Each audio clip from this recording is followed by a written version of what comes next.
Este capítulo, este episodio de Panorama 360 está dedicado a la memoria de nuestro maestro, compañero y amigo Juan Antonio Ayala Pavón, quien lamentablemente pues, ha trascendido de este mundo. Para su familia, para sus amigos, nuestro más sincero pésame y el recuerdo de nuestro compa Ayala para siempre. Venimos de un sexenio de Calderón donde fue una guerra contra el narco, donde como reporteros nos tocó cubrir balaceras, enfrentamientos por todos lados, que derivó, no en paz, derivó en mucha más violencia porque por primera vez, al menos en mi caso, me tocó ver colgados, desollados, mutilados, lonas y cárteles y cartulinas por todos lados y vivir con miedo como reportero, porque uno se sentía perseguido y no sabías qué intereses tocabas y demás. Xóchitl Gálvez, incluso en su asistencia reciente al programa de Tercer Grado, ¿no? Le preguntaron acerca de la estrategia de seguridad. Ella dijo, pues es que yo voy en esta campaña y me voy encontrando con el tema de extorsión, que definitivamente es uno de los problemas que tenemos en este momento en diferentes regiones y que, según lo que entiendo por las declaraciones que se han ido dando por parte de actores políticos, pues serían entre las líneas de investigación que se tienen que estar siguiendo en el caso específico de Huitzilac. Yo recuerdo que fue en Oaxaca cuando se unieron el PRI con el PAN, perdón, el PRD con el PAN, y decían, contra el PRI, y decían, ¿y por qué si son antagónicos ideológicamente? Ideológicamente dijeron, es que es la coyuntura. Y a partir de entonces, la palabra coyuntura se volvió la favorita de muchos políticos. Y se habla precisamente de que ahora, en este tiempo moderno, sobre todo en este proceso electoral, existe la coyuntura para que se unan el partido la coalición de Xóchitl Gálvez con Maínez para derrotar a un partido en el poder. Panorama 360. Un análisis desde todos los ángulos. Amigas, amigos, muy buenas noches. Gracias por acompañarnos en esta nueva emisión de Panorama 360 con un análisis desde todos los ángulos. Y para mí es un honor, como siempre, como cada semana, presentar a quienes forman parte de esta mesa de opinión, mi compañera, colega e investigadora de la máxima casa de estudios de Morelos, la doctora Michelle Onofre. Doctora, buenas noches. Buenas noches, muchas gracias a todas, a todos por conectarse con nosotros, también un placer. Gracias, doctora. Y también, como siempre, a mi amigo, a nuestro maestro, el doctor Arturo Aguirre. Doctor, buenas noches. Muchas gracias por la invitación y estamos aquí muy contentos y bueno, con el gusto de recordar a Juan Antonio Ayala siempre como una persona de un excelente humor, una persona solidaria, muy comprometida con las cuestiones del periodismo y un excelente amigo. Descanse en paz. Que descanse en paz. Gracias, doctor. Y un fuerte abrazo también para su familia. Gracias, doctora. Y hasta también un saludo a nuestro compañero Pedro Tonantzin, que hoy no se encuentra con nosotros debido a que está allí sintiendo los síntomas, padeciendo los síntomas de una enfermedad. A él un saludo y pronta recuperación. Y bueno, como siempre, vamos a empezar en este caso con la agenda local. Hay un hecho que lamentablemente pues, ocupó las noticias tanto nacionales y en algunos casos internacionales, una nueva masacre registrada en México y en esta ocasión pues tocó, por decirlo de alguna manera, al municipio de Huitzilac. No es la primera vez que en este municipio ocurren hechos tan fuertes de violencia. En esta ocasión pues un atentado, un ataque en contra de un grupo de personas, un grupo de hombres que se encontraban conviviendo, hay que decirlo, noche, ¿no? Fuera de los horarios normales en los que operan estas tiendas de venta de bebidas alcohólicas. En este caso era una tienda de venta de bebidas de cerveza, venta de cerveza. Y bueno, el ataque quedó registrado en video, 2 vehículos, una camioneta roja, los tripulantes accionan armas largas, armas cortas en contra de las personas que se encontraban en este espacio. Prácticamente se les acaba el parque, dejan de disparar, la camioneta avanza y vemos entrar a cuadro en este video de seguridad otro vehículo compacto de color blanco, cuyos tripulantes también disparan en contra de quienes se encontraban en este establecimiento. El saldo fue de 8 personas muertas, originalmente 4 en el lugar, 4 que murieron en el hospital y en los traslados hacia estos centros de salud. Y bueno, esto por supuesto llamó la atención por la forma en la que ocurrió, por la impunidad con la que estos criminales ejecutaron este crimen, este delito. Y bueno, esto ha desatado opiniones en todos los sentidos. Y la pregunta que surge es, ¿qué es lo que está pasando en Huitzilac? En otras partes del país, pero en nuestro estado, Huitzilac particularmente ha tenido esta característica de ser una zona violenta, ha sido catalogado como un foco rojo por administraciones anteriores y parece que hasta el momento, doctora, no han encontrado la solución al tema de violencia en este municipio colindante con la Ciudad de México. ¿Qué opina? No podemos acostumbrarnos a pensar en violencia como sinónimo de Huitzilac. Aquí ya lo habíamos tratado, este tema a inicios de año, precisamente por los sucesos de inseguridad que se dan y sobre todo por la poca respuesta que ha habido también por parte de las autoridades, ¿no? Huitzilac está por arriba de la media nacional en cuanto a la comisión de delitos y no estamos hablando de que esté un poquito arriba, es muy considerable la cifra que da el secretario ejecutivo del Sistema Nacional de Seguridad Pública. Y ha habido casos muy lamentablemente emblemáticos, ¿no?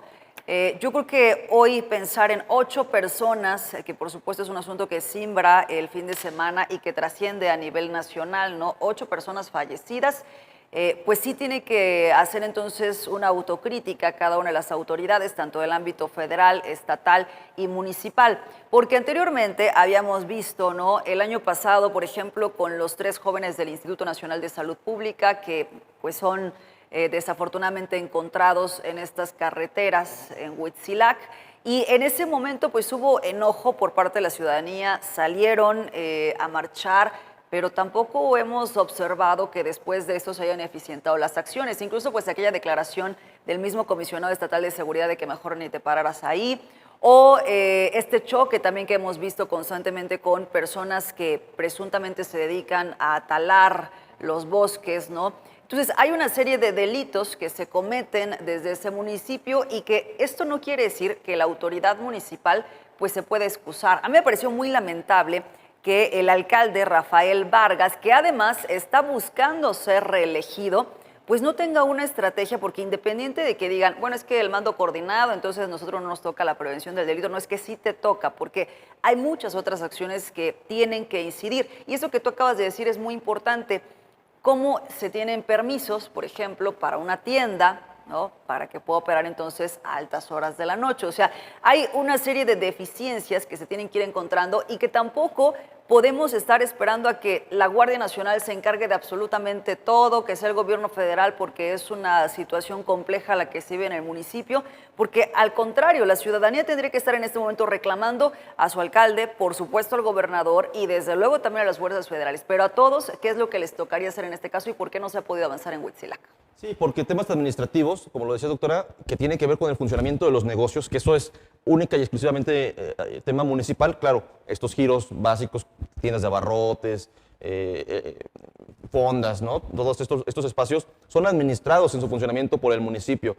Y justo es una pregunta que no se le hizo al secretario general del ayuntamiento, que al día siguiente ofrece o accede a una serie de entrevistas, ¿no?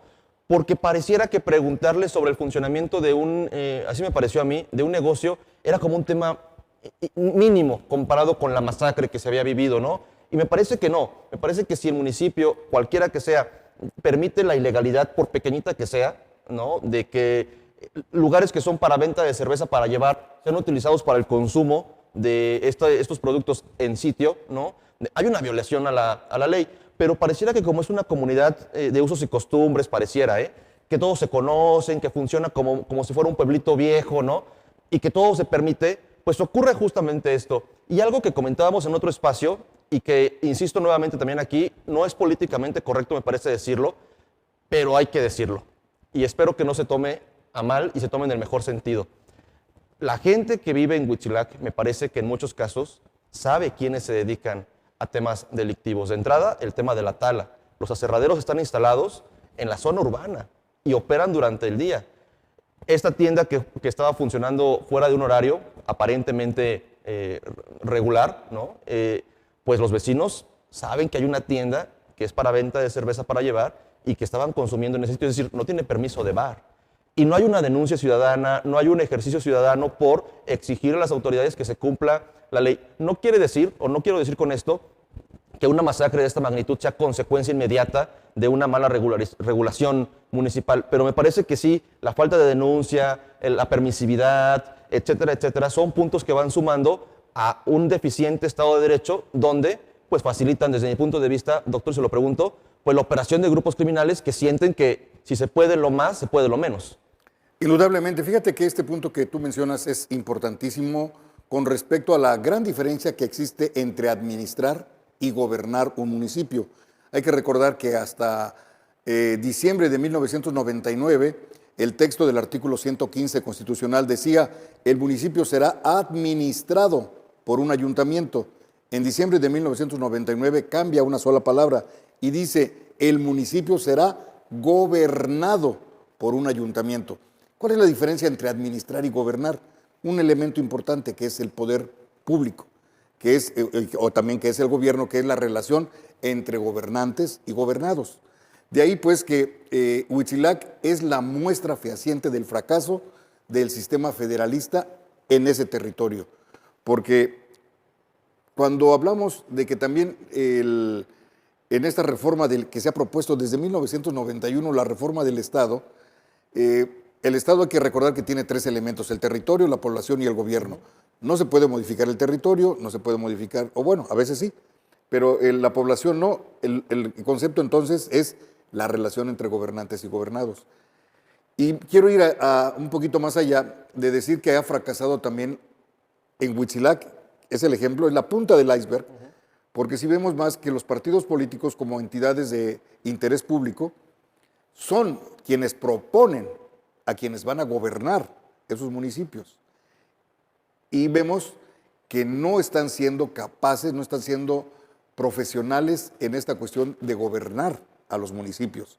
En alguna charla, en una entrevista que tuve yo con el alcalde de Huitzilac, Rafael Vargas, yo le pregunté si él estaba consciente de la gran importancia que significa Huitzilac, porque es la puerta de entrada, es el bosque de agua, es el bosque de madera y también la bienvenida al turismo, porque mencionaban que todo lo que entra por Huitzilac tiene repercusión en todo el estado de Morelos. Claro. Y considero que, lo voy a decir así, no solamente por Rafael Vargas, sino por decir, la mayoría de los presidentes municipales del estado de Morelos no tienen la capacidad para gobernar el municipio. Apenas se administran. Apenas se administra, lo dijiste tú. Hay que recordar que el marco jurídico del municipio es el bando de policía y buen gobierno. Y cuando nos damos cuenta que los bandos de policía y buen gobierno no están todavía, bueno, después de tanto tiempo que que existen los municipios, no están adecuados para responder a las necesidades actuales del municipio, que es el bando de policía y buen gobierno. Doctora, mucho se ha planteado y se sigue planteando todavía, Xóchitl Gálvez lo sigue mencionando, el tema del mando coordinado, el tema del mando único. Recuerdo que esta estrategia de seguridad surge cuando se identifica que el eslabón más débil son las policías municipales, cuando se confirma que la fuerza de combate, la fuerza armada municipal, no tiene la capacidad de repeler a los grupos armados que surgen o que se dan a conocer o que explotan, digamos, se exponencian en el sexenio de Felipe Calderón, es decir, gente que traía cuernos de chivo contra policías que traían revólveres oxidados, ¿no? Y entiendo que ahí es cuando más o menos surge esta idea de unificar a las policías y de tomar el tema policíaco desde otro punto de vista, ¿no? Capacitarlos, armarlos y demás. Y bueno, luego viene ya en el caso de Morelos con Graco Ramírez el tema del mando único, cederle el control operativo de las policías municipales a un ente estatal, ¿no? Que primero fue, bueno, que en el caso de Morelos fue con Alberto Capella Ibarra. Mucho se dijo, ¿no? Las policías o los mandos policíacos municipales quedaron prácticamente desplazados. Quien tomaba las decisiones operativas era el comisionado estatal de seguridad desde entonces. Luego, en el actual sexenio, se cambia porque fue muy criticado por los resultados que se tuvieron en el estado de Morelos, el mando único de Capella y de Graco, y surge el mando coordinado, donde la única diferencia, entiendo, es que el municipio, el alcalde, su cabildo, tenía la posibilidad o tiene la posibilidad de proponer al mando municipal, pero este tiene que ser aprobado sí o sí por la Comisión Estatal de Seguridad. Es decir, no es impuesto por la CES, pero sí es aprobado o no por la CES. Y en Morelos hay un municipio prácticamente que se ha negado, que es Cuernavaca. El resto forman parte del mando coordinado y esto ha dado pie, doctora, lo decías hace un rato, a la excusa o a la salida súper fácil de los alcaldes de decir, pues yo no tengo el control operativo de la policía, lo tiene la CES. Y ha funcionado como un elemento, una estrategia de los alcaldes para deslindarse prácticamente en los hechos de la toma de decisiones y de la falta de resultados. No es por ahí la ruta, doctora. Es decir, tendría que volverse a aplicar la independencia, ¿no? La autonomía, perdón, de las policías municipales y que se vuelva a dividir perfectamente las obligaciones, que se arme eficientemente a las policías municipales, que se les capacite. Por ejemplo, yo no sabía el dato, en Zapata hay 13 policías por turno. 13 policías municipales para cuidar a uno de los municipios más importantes de la zona metropolitana de Morelos, de Cuernavaca. 13 policías, y así están otros municipios, ¿eh? O sea, con 6 policías, con 12 policías, con 20 policías, que son insuficientes. Y no sé si sea resultado de esa estrategia fallida de coordinar o de implementar un solo mando. Y sin embargo se sigue hablando hoy en las propuestas presidenciales incluso. ¿No es la ruta, doctora? Primero diría que no todo es tema de patrullajes si pensamos en la prevención del delito, ¿no? O sea, por eso es que no se pueden lavar las manos con todo y que a lo mejor en el discurso los alcaldes digan, no, pues es que está el mando coordinado. No, porque al final, tú acabas de mencionar hace un momento cuando te referiste a la ciudadanía de Huitzilac, es ¿a qué se dedican? ¿Cuáles son las oportunidades que se tienen, ¿no? ¿En dónde se van empleando? ¿Cómo es el desarrollo económico del municipio? Eso te tiene que generar precisamente que pues no tengas tantos índices delictivos si es que eso funcionara, ¿no? Que es un poco pues desde la estrategia que se ha intentado implementar a nivel federal de decir, bueno, pues a ver, educación, programas sociales, o sea, otras cosas que lo vimos pues en diferentes planteamientos de gobiernos alrededor del mundo, ¿no? Pero ojo, yo creo que hay muchos errores de pronto, ya hablando ahora sí específicamente de las corporaciones policíacas, porque si bien podríamos pensar, y ahorita que mencionaste el caso de Cuernavaca, no está adherido entonces al mando coordinado, hay pésimos resultados en Cuernavaca, pero pues es que en todo el estado no es diferente. Entonces volvemos a lo mismo en donde hay una estrategia que ha sido errada desde hace muchos años y que no estamos viendo entonces que hay un mejor funcionamiento, ¿no? Porque ahorita podemos hablar de Huitzilac, pero también podríamos hablar de Cuernavaca y podríamos hablar de otros municipios, hemos hablado de Cuautla y así de diferentes regiones, ¿no? Entonces, me parece que es muy importante que seamos también muy críticos desde la ciudadanía en términos de cuáles van a ser las propuestas. Mencionas el tema federal. Xóchitl Gálvez, incluso en su asistencia reciente al programa de tercer grado, ¿no? Le preguntaron acerca de la estrategia de seguridad. Ella dijo, pues es que yo voy en esta campaña y me voy encontrando con el tema de extorsión, que definitivamente es uno de los problemas que tenemos en este momento en diferentes regiones y que, según lo que entiendo por las declaraciones que se han ido dando por parte de actores políticos, pues serían entre las líneas de investigación que se tienen que estar siguiendo en el caso específico de Huitzilac. Pero no vemos que en esos planteamientos, incluso durante los debates y demás, falta todavía el tercer debate presidencial que lo vamos a discutir un poquito más adelante, pero que va específicamente por temas de seguridad. Aquí en el Estado, el pensar la propuesta de Lucy Mesa de una secretaría humanista, no recuerdo exactamente el término que empleó, en el caso de Margarita González Arabia en una secretaría de seguridad pública, o sea, cambiar un poco la figura, no termina, me parece, representando de fondo cuál va a ser la estrategia. Porque si hablamos únicamente de continuidad, es que las mesas de coordinación, no es que todos los días revisar qué es lo que está pasando, pero otra vez no estamos entonces llegando a un punto en donde se pueda trabajar con unidad. Y ojo, si gana Margarita González Arabia y gana José Luis Uriostegui, pues entonces de nueva cuenta, ¿no? ¿Qué va a pasar? O sea, en esas mesas de coordinación realmente vamos a ver coordinación y sobre todo qué pasa con estos alcaldes también que pues no están cumpliendo de fondo con las funciones que se tendrían que estar realizando, ¿no? Porque otra vez volvemos al tema en el caso específico de Huitzilac,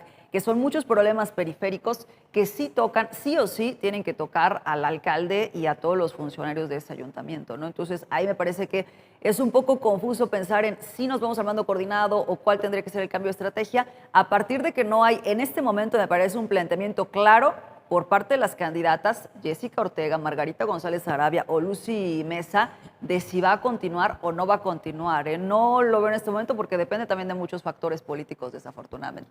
Yo muchas veces me pregunto si es un tema, la oposición siempre dice son cómplices, ¿no? La falta de resultados es por complicidad. A Con Graco se le acusaba, a Elia Capella se le sigue acusando de proteger a un grupo criminal, ahora lo mismo, ¿no? Y ahí queda el discurso. No sé si sea, no me consta que sea un tema de complicidad o realmente sea un tema de ineficiencia, ¿no? De no entender el problema, de no saber por qué ruta, cómo resolverlo y qué ruta tomar. Le preguntaba al vicario de la diócesis, ahora que anunciaron la nueva caminata por la paz, ¿no? ¿Cuál es su planteamiento de ellos? ¿Va a ser antes de las elecciones? Que va a ser antes de las Claro. elecciones, ¿no? Otra Por vez cierto. temas ahí que no terminan siendo tan de seguridad, pero bueno. Y donde incluso se le preguntó si había la posibilidad de que participaran actores políticos y dijeron que no, pero que tampoco estaba cerrada la posibilidad. Así que ya veremos quiénes marchan en esta edición con este renovado obispo de la diócesis de Cuernavaca. Pero bueno, creo que ese podría ser otro tema para otra mesa. En el tema de la estrategia, ¿no? Y le preguntaba al vicario general de la diócesis, Tomás Toral Nájera, para ellos, ¿cuál era el punto medio o el punto eficiente? Venimos de un sexenio de Calderón donde fue una guerra contra el narco, donde como reporteros nos tocó cubrir balaceras, enfrentamientos, sangre por todos lados, que derivó, no en paz, derivó en mucha más violencia porque por primera vez, al menos en mi caso, me tocó ver colgados, desollados, mutilados, lonas y cárteles y cartulinas por todos lados y vivir con miedo como reportero, porque uno se sentía perseguido y no sabías qué intereses tocabas y demás. Luego vino el sexenio de Peña Nieto y más o menos lo que alcanzo a recordar es este pacto que se firmó para que no se difundieran los hechos de violencia, ¿no? Para que no se difundieran actos criminales y pacto que muchos de los medios a nivel nacional decidieron firmar, no todos, algunos dijeron que no estaban de acuerdo y no lo firmaron, pero prácticamente la estrategia siguió, había una confrontación, ¿no? No hubo un cambio radical de estrategia. Y en ese sexenio, el de abrazos no balazos, vimos durante 4 años a la Guardia Nacional, al ejército principalmente, sometido por grupos criminales, víctimas de, iba a decir pedradas, ¿no? De lapidamiento, no sé, de la sociedad que no dejaba que se detuviera gente, ¿no? Expulsados con piedras, con palos en las comunidades, una Guardia Nacional y un ejército que no operaba, que estaba muy echado para atrás, que parecía que la instrucción era no disparar una sola bala, cosa que ha sido muy criticada en contra de López Obrador, ¿no? Por su estrategia de quien la interpreta de esa manera, de abrazar a los criminales y no dispararles. Y tampoco vemos un país en paz, vemos estas masacres que se repiten constantemente en todo el país, no solamente en Morelos. Y entonces mi pregunta al clero en que salen a hablar del tema de seguridad es, ¿cuál es el punto medio? Guerra y confrontación y muerte, abatir. Yo estoy seguro que hay parte de la población que dice, mátalos en caliente, ¿no? O sea, quien se meta a delinquir, no tienen derechos, dice, ¿no? No tienen derechos humanos. Y se leen en las redes sociales. Los simpatizantes de Nayib Bukele. Por supuesto que los hay. Y por el otro lado no, tienen derecho a la reinserción social, tienen derecho a una oportunidad. Y cuando en la realidad vemos que las cárceles, y así se dice, son escuelas del crimen, ¿no? No salen reformados en muchos de los casos, no quiero generalizar, pero en muchos de los casos no salen reinsertados socialmente. Estamos atorados, o sea, yo de pronto no le encuentro salida, yo soy experto en seguridad pública, habrá quienes sí, pero al final somos ciudadanos, compartimos el espacio, compartimos las condiciones. Doctor, ¿cuál es entonces la salida? Y sobre todo, que no hemos escuchado, y coincido con la doctora, el planteamiento puntual de las candidatas en Morelos, de cuál es la estrategia A, B, C, D, E, A.1.2, B.1.3, para no votar a ciegas, ¿no? Para saber qué es lo que nos espera, saber de qué se trata esta reforma a la Fiscalía General del Estado, más allá de la expulsión de Uriel Carmona, ¿no? ¿Por dónde cruzaría? ¿Hay salida? ¿Hay un punto medio en esos extremos? ¿O usted por cuál se decantaría? Bueno, yo te quiero decir que desde un punto de vista municipalista, te quiero decir que la mayoría de los casi 2.500 municipios del país están quebrados técnicamente. No tienen dinero. No tienen dinero. Y tiene que ver con esta cuestión de que antes la pirámide de participación fiscal, hasta antes de 1994, era el 80% para la federación, 15% para el estado y solamente el 5% para el municipio. Se cambió después de 1994 y fue 70% para la federación, 15% para el estado y 15% para el municipio. Lo cual, si antes tenía el 5%, quería ver que entonces el 300%. Entonces, habría que considerar que iba a haber un crecimiento en obra pública, en ese porcentaje. ¿Pero qué crees? Que los cabildos se pusieron de acuerdo y se aumentaron los sueldos, ustedes se acordarán, que sueldos importantes económicamente, ¿sí? Y entonces igual disminuyó el presupuesto para obra pública, lo cual nos dimos cuenta que ese federalismo fiscal y municipal no sirvió. Y algo que es importante cuando tú preguntas esta cuestión, porque ¿por qué vemos crecer cada vez más los presupuestos para seguridad pública? Porque ahora cada persona que pierde la vida, desafortunadamente, decimos que la pérdida de cualquier vida es toda una gran pérdida para la sociedad. Bueno, pues para los estados se ha convertido en un monto económico de presupuesto. Y vemos que entonces a mayor muertos, más presupuesto, y se le quita a educación, a cultura y a deporte y a otros rubros, desafortunadamente. Entonces se ha vuelto, fíjate, qué contradicción, a mayor número de muertos, mayor número de presupuesto. No, pues qué terrible que estemos. Es terrible. Pues pareciera conveniente Es terrible, para los claro. que haya muerte. Pero hay que verlo, Claro, hay que verlo. Cómo impacta, por supuesto, en muchos otros rubros, ¿no? Esto que dice, maestro, es muy importante porque es que en la fórmula gubernamental eso es lo que no se está cumpliendo, ¿no? O sea, la autoridad no se está legitimando en el poder, entonces no hay forma en la que los contribuyentes paguemos gustosos nuestros impuestos si no lo estamos entonces observando, sobre todo en nuestro primer contacto que es el municipio respecto a los servicios públicos, ¿no? Entonces, es un problema muy grave. Creo que de nueva cuenta retomando esto que menciona el alcalde, porque en algunas declaraciones que parecen muy tétricas, ¿no? Hablar de 14 personas muertas en Huitzilac, dice, en las últimas semanas, y por eso entonces necesitamos que haya un fiscal especial para atender el caso de Huitzilac. No, es que, otra vez, no tenemos que llegar al punto en donde ya se cometió el delito. Por supuesto que es muy refutable qué es lo que pasa en términos de impunidad, de procuración de justicia, pero tendríamos que ir un poquito más atrás para saber qué están haciendo o qué no están haciendo en términos de la prevención, Pero, doctora, ¿no? ¿no es un poco romántico? Yo siempre lo cuestiono. ¿No es un poco romántico? Y lo decía otra vez el vicario general de la diócesis de Cuernavaca.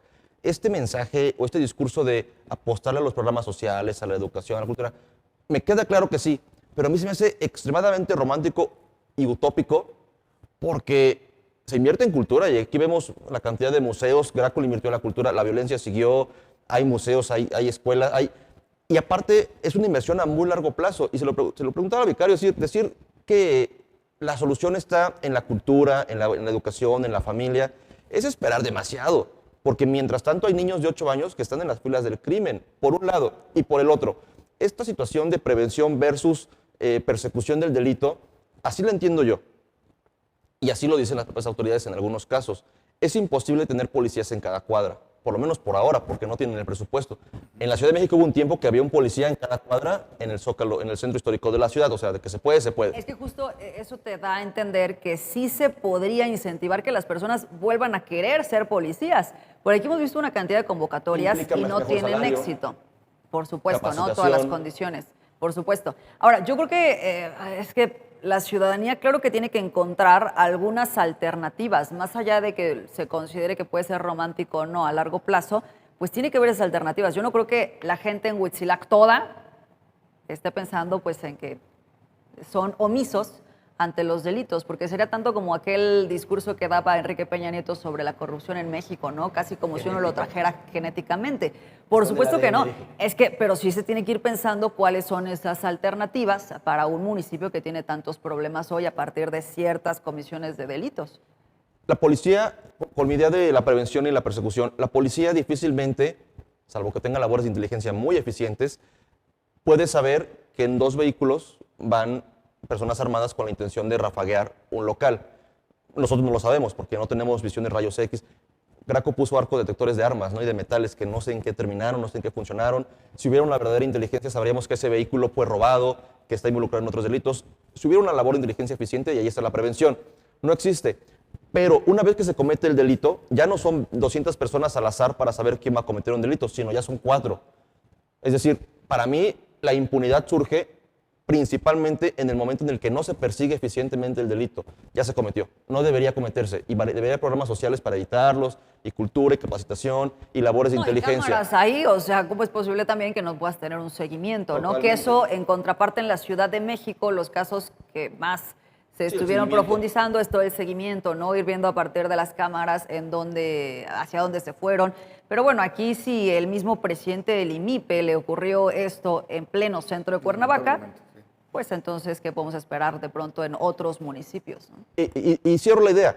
Ya se cometió la ejecución del presidente del IMIPE y esta masacre en Huitzilac. Es decir, ya hay 5 delincuentes que son o deberían ser perseguidos, pero no hay una labor. En motocicletas, en camionetas. En Han llegado camionetas. en estos 2 En casos. camionetas, en los 2 casos en camionetas, en vehículos que no puedes escapar fácilmente, ¿no? O en taxis. El tema en el propio centro de Cuernavaca también ocurrió uno. Bueno, para cerrar el tema, Faltaría entonces, doctora, que las candidatas, en el caso del estado de Morelos, precisaran la estrategia, la detallaran. ¿Es necesario que se detalle cuál es la propuesta de seguridad y de procuración de justicia a detalle? En lo que les toca a ellas, que es justo la prevención del delito. O sea, yo quiero dejar de escuchar, es que deberíamos legislar para que sea más grave esto. Es que la procuración de justicia no ha sido eficiente. No, porque eso no les toca, tendrán que pasar por el Congreso. Entonces, ellas, prevención del delito, ¿no? ¿Cómo va a hacer los seguimientos? ¿Cómo va a ser el tema de las cámaras? ¿Cómo va a ser la capacitación de los policías? Porque solamente están diciendo, no, pues que sí tienen que tener mejores prestaciones los policías, pero ¿cuál va a ser la preparación que haga que esos policías sean mucho más eficientes de lo que lo han sido en administraciones pasadas? Doctor. Sí, indudablemente que mencionábamos que se crean las comisiones cuando los titulares no reúnen los requisitos que establece la Constitución Política del Estado de Morelos, exactamente, porque hay que tener, dentro de lo que significa precisamente el ejercicio del poder público temporal, bueno, debe haber un compromiso con el Estado que se gobierna. Y vemos que en muchas ocasiones, pues lamentablemente no hay ningún compromiso, sino solamente esperar, como las aves de paso, solamente el término de 3 años para los municipios o de 6 años en un Estado y adiós, y sin ningún otro compromiso más que el haber ejercido los presupuestos correspondientes y sin ningún compromiso de parte de las acciones que se tomaron o las omisiones que también se hicieron. Claro. Además, pero bueno, específicamente en este caso sí hay esa posibilidad de que no pasen otros 3 años. Ahí está la ciudadanía para poder emitir o no su voto el 2 de junio, pensando incluso en el alcalde para reelección. En el caso concreto de Huitzilac, bueno, desafortunadamente vemos que el presidente municipal no ha sabido gobernar el municipio y pretender reelegirse es una cuestión de decir, de no hacer una autocrítica de su ejercicio público. claro. Y bueno, pero también están si los ciudadanos le vuelven a dar la oportunidad a través del voto, bueno, pues también los ciudadanos se vuelven corresponsables de esa decisión. Claro, junto con la oposición que no supo comunicar eficientemente todo lo que no se hizo y lo que se dejó de hacer y lo que se puede hacer mejor. Y pasando a un tema de la agenda nacional, ya faltan, ¿cuántos días, doctora? ¿17, 18? ¿Cuántos días faltan para la elección? Faltan muy pocos días. Es que, sí. Tanto para el cierre de campañas como para la jornada electoral del 2 de junio, ya está a la vuelta de la esquina. 18 días. Estamos en la recta final. Y en esta recta final... ya pensando en la elección, ¿no? Ya pensando en la elección. Sí. Pero ya viene ya pasando los días de reflexión y de silencio, que realmente para mí son los días en los que más operan los grupos políticos, esos días de aparente silencio. Pues a nivel nacional, me parece que los números no han cambiado, doctora, a nivel o de relevancia, ¿no?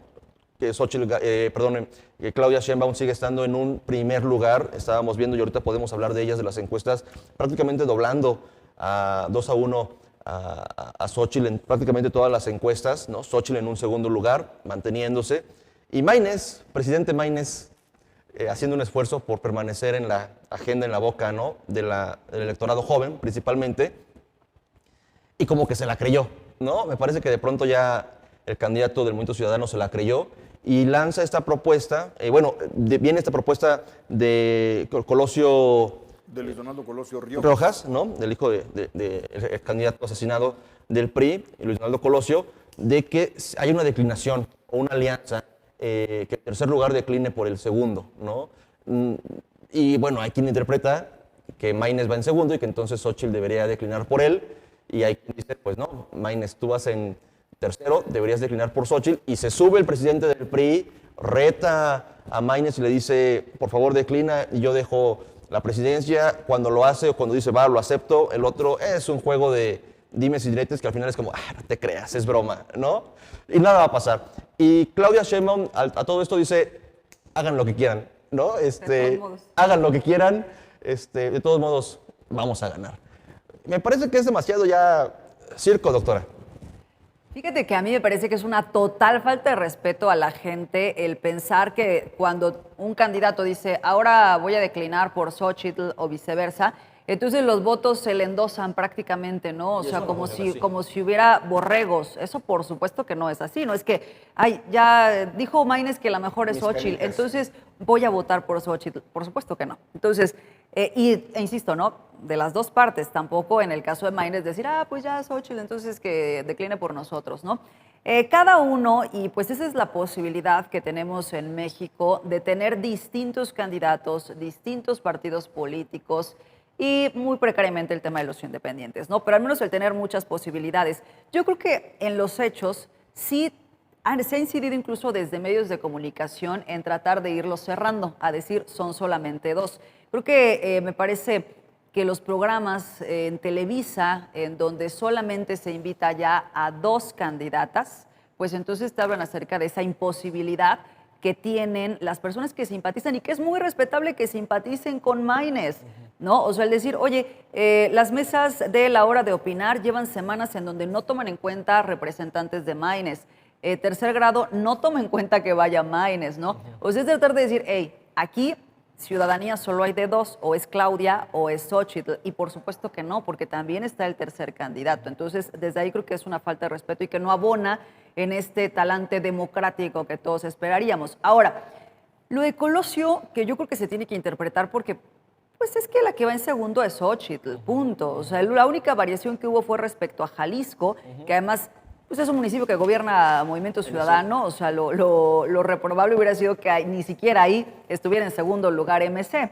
Entonces, en este momento me parece que la declaración pues no está tan lejana tampoco a Colosio, pues al final él debe tener un corazón más tricolor que naranja, ¿no? Por supuesto. Entonces, hay sangre tricolor en sus venas.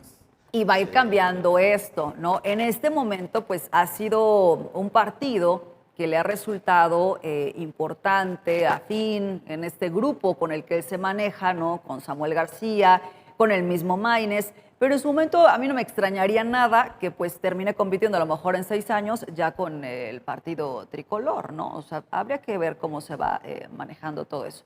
Pero creo que en este momento sí está muy arriba Claudia. En el conjunto de las encuestas, pues está alrededor de 20, 21 puntos. Tampoco tiene que ser soberbia, pues, en decirlo, ¿no? Claro. Pulse MX con corte al 13 de mayo, Claudia 56, Xóchitl 31 y Jorge Álvarez Maynes 12. Covarrubias y Asociados con corte al 2 de mayo, Claudia 52, Xóchitl 27, Jorge Álvarez 7. Factométrica con corte al 13 de mayo, Claudia 63.1, Xóchitl 27 y Jorge 9.3. Mendoza Blanco y Asociados, 51 para Claudia, 24 para Xóchitl y 10.7 para Álvarez Maynes. Y parametría, con corte también al 13 de mayo, Claudia Sheinbaum 44, Xóchitl Gálvez 31 y es la que lo pone creo que más cerrado, y Jorge Álvarez Maynes 8%. Es decir, pues ahí están los números, ¿no? Sí, pero además yo Creo que nada más gente... Massive Caller es la que pone a Xóchitl es la arriba. única de Xóchitl, pero ya nadie le hace caso a esa encuestadora. Ahora, yo sí me gustaría nada más enfatizar, no se puede desdeñar a la gente que siga Maynes, porque los partidos tendrían que entender que es un tema generacional, que está llamándote. O sea, lo que vimos aquí en la Universidad Autónoma del Estado de Morelos... Quedó en segundo lugar, ¿no? Vino y realmente pues hubo una movilización de los chicos, de las chicas, porque ellos querían ir a ver a Maynes. Entonces, te tiene que hacer sentido a cada partido político decir por qué ese partido, que tiene por cierto a Dante Delgado, pero ¿por qué está llamando la atención de jóvenes, no? ¿Cómo está generando esta dinámica? Y si no lo empiezan a entender ahorita, pues yo creo que lo van a padecer en los próximos 6 o 12 años, cuando ahora sí se le permita llegar también a la elección al mismo Samuel García o a su esposa, ¿no? Claro. Doctor, hay una especie de broma democrática con estas declaraciones y con estas aparentes intenciones de declinar, no declinar. Digo, en Morelos vivimos una declinación el sexenio, la contienda pasada. El exrector de la máxima casa de estudios, Alejandro Vera, días antes de la jornada electoral decidió, no recuerdo si la palabra correcta sea declinar como tal, declinar o manifestar su respaldo a la candidatura de Cuauhtémoc Blanco, lo que por supuesto en un sector generó molestias, en otro lo aplaudió. O Nadia Luz Lara, y Nadia Luz Lara. Rodrigo Galloso. Por ejemplo, ¿no? ¿Es una mala broma, es una práctica democrática o no? Considero que nuestro sistema político, desde su origen, hay que recordar que el federalismo en México tuvo influencia tanto de Norteamérica como de Francia, incluso en el diseño de la Constitución. Y también caemos en esa tentación de poder trasladar lo que sucede en España, hablando de estos gobiernos de coalición, que es importante, donde dos partidos antagónicos llegan a un acuerdo y hacen una oposición al gobierno en el poder para hacer un gobierno de coalición. Pero también... Pero mediante un mecanismo establecido Sí, que permite, exactamente. que permite esa avanzar coalición para hacer un jurídicamente gobierno de con coalición. el tema. Exactamente. Y también la tentación de ser estrictamente un bipartidismo como en Estados Unidos, del Partido Demócrata y el Partido Republicano, que es, digamos, en esta tendencia que pudiera ser solamente un partido de izquierda y un partido de derecha. Bueno, en esa sería esa cuestión del... Porque de otra forma, los números, como bien se señala, pues aquí... Fíjate que es algo que es importante. ¿Desde cuándo comenzaron a hacer una mezcla de la derecha? Yo recuerdo que fue en Oaxaca cuando se unieron el PRI con el PAN, perdón, el PRD con el PAN y decían, contra el PRI, y decían, ¿y por qué si son antagónicos Estas alianzas ideológicamente? pragmáticas. Ideológicamente dijeron, es que es la coyuntura.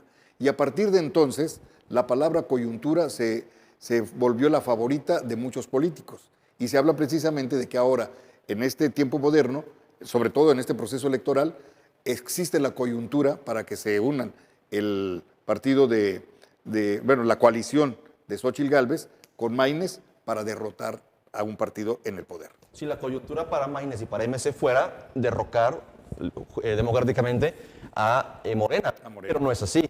Claro que no. El objetivo de MC y de Maínez es conservar el registro, ganar el mayor número de curules, ganar un par de estados, algunas alcaldías, pero por supuesto que no es ganar la presidencia ni sacar del poder a Morena. Me parece que incluso es más un aliado de Morena, me parece, ¿no? Esta estrategia de quitarle votos cuando, ¿se acuerdan? Cuando AMLO, aquí lo decíamos, estaba levantando, impulsando la candidatura de Samuel, ¿no? Como impulsó incluso la de Xóchitl Gálvez. Fíjate, hay otra palabra que también, el partido bisagra, cuando se convierte precisamente en la bisagra para que todos los acuerdos en el Congreso de la Unión, en la Cámara Baja y en la Cámara Alta, sea el partido bisagra quien dé la continuidad o no de las iniciativas que se presenten en el Congreso de la Unión. Esto no avanza. Sí. O sea, eso podríamos pensar en este momento que puede resultar Movimiento Ciudadano, pero también en su momento podría ser el PRI, a lo mejor el PAN no, porque pareciera como la real oposición. Pero seguramente el PRI también estará en la misma dinámica de intentar negociar. Ahora, yo creo que ya en exacto, como lo ha hecho el Verde, sí, esa alianza tan extraña. Creo que Claudia Sheinbaum sí hay ya una confianza en cuanto a la votación, ¿no? Y por eso están arreciando toda la propaganda electoral en torno a diputados, senadores, ¿no? Queremos Congreso de la Unión. Carro o sea, completo. ya en las últimas 2 semanas, toda la publicidad de Claudia ya no está dirigida a decir vota por mí, sino vamos por el Congreso de la Incluso Unión. en Morelos hay quien dice que la llegada de Adán Augusto y su equipo a reforzar la campaña de Margarita no va por el tema de la contienda por la gubernatura, la cual el equipo me parece lo tiene claro que hay un triunfo contundente de Morena en el estado, sino que cruza por la estrategia para ganar la mayoría, la intención entiendo es ganar todas las curules en el Congreso del Estado y la mayoría de las alcaldías, ¿no? Es decir, justamente el trabajo de campaña, de campo, de tierra, va por ganar las curules en el Congreso del Estado y las alcaldías, porque efectivamente, aquí lo ha dicho Pedro muchas veces, pareciera que el principal objetivo de Claudia Sheinbaum en Morelos como estrategia y como objetivo es pues el tema de la fiscalía, ¿no? Sancionar al fiscal Uriel Carmona, lo ha planteado cada visita que ha hecho que los que están en la contienda se suban y retomen este discurso de la fiscalía. Margarita González lo ha retomado ya varias veces, incluso los candidatos a la diputación, que no todos, y lo han expresado en corto, están de acuerdo con este tema, ya públicamente se han subido a esta determinación de renovar la fiscalía, lo que cruza por la salida de Uriel Carmona. Yo no diría la salida, yo diría el proceso en contra de Uriel Carmona, porque la salida es fácil y para él me parece que no, que tiene que ser investigado y en todo caso sancionado, pero y la estrategia cruza justamente por eso, porque saben que si no ganan el Congreso, difícilmente va a haber un tema de renovación, incluso no solo de la salida de Uriel, sino esta propuesta de Margarita de renovar la propia Fiscalía General del Estado, ¿no? Entonces, coincido en que la estrategia es buscar la mayoría de los espacios en el Congreso de la Unión, en el caso nacional, en el caso de los estados, en las alcaldías, ¿no? Y bueno, viene ya el tercer debate también, ¿no? pues yo no sé qué estaremos esperando. Va a ser en Tlatelolco, entiendo, ¿no? Esta tercera edición de este debate. Ya vimos el primero, donde se esperaba mucho de Xóchitl, no ocurrió. Se dijo contundentemente que quien ganó fue Claudia por asumir esta postura como jefa de Estado. Se registró el segundo debate, donde Xóchitl tuvo una pues actitud más natural, aparentemente, donde aparentemente también ella ganó el debate, donde Claudia, lo dijiste doctora, tuvo que salir a pues mantener esta defensa del gobierno de Andrés Manuel López Obrador, como se lo pidió. ¿Qué esperarían entonces en esta tercera edición? Pues yo consideraría que para estos temas de seguridad es pues uno de los que más preocupa, por supuesto, a la gente, ¿no? Estadísticamente, temas de seguridad, incluso pues en términos de la percepción que tenemos de cómo nos encontramos en nuestro estado, en nuestro municipio, ¿no? Y por supuesto en el país. Entonces, me gustaría ver a una Claudia Sheinbaum que nos pueda detallar ya la estrategia que, pues a veces como su carta de presentación, Ciudad de México, Mar García Harfuch, cómo se traduce esto ahora a nivel nacional, sin que esto implique, porque quizá el problema más claro que tuvo en el segundo debate, pues fue esta defensa constante sobre el presidente López Obrador, ¿no? Entonces, tratando de decir... No puede darse. Exacto, que en términos de seguridad es lo más complicado probablemente que le va a tocar y las críticas que constantemente va a estar recibiendo, tanto de Xóchitl como del mismo Maines, que ojalá que Xóchitl modifique su discurso, porque pensando en esta entrevista a la que me refería hace un rato, usa como referente a Felipe Calderón. Es imposible pensar que tu referente en vamos a mejorar, y es que Felipe Calderón no tiene la estrategia de abrazos, no balazos, pero es una estrategia fallida. Entonces, pues esperamos que no vuelva a utilizar esas referencias. Y pensando entonces también en cómo se tendrían que comportar cada uno de los candidatos, a mí lo que me encantó pues es que la ciudadanía se fue conectando más, que pues tuvo cifra récord, ¿no? Ese segundo debate presidencial es el más visto en nuestro país. Qué bueno que haya sido así y ojalá que también ocurra en el tercero. En contraparte, sí me gustaría también referir que pues tenemos el viernes debate aquí en Morelos y poco se sabe al respecto. Es que eso es terrible, porque es todavía más terrible que no tengamos un buen debate. Sí, aquí. No, yo no los estuve siguiendo. No hay forma.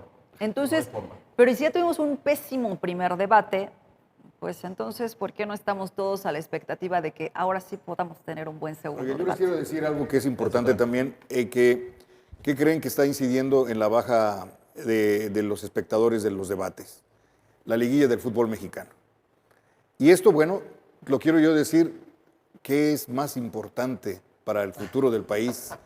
¿El futuro campeón del balompié o realmente quienes van a manejar el destino del país? Depende a quién le pregunte, Que va a más. coincidir, Claro. que va a coincidir, ¿no?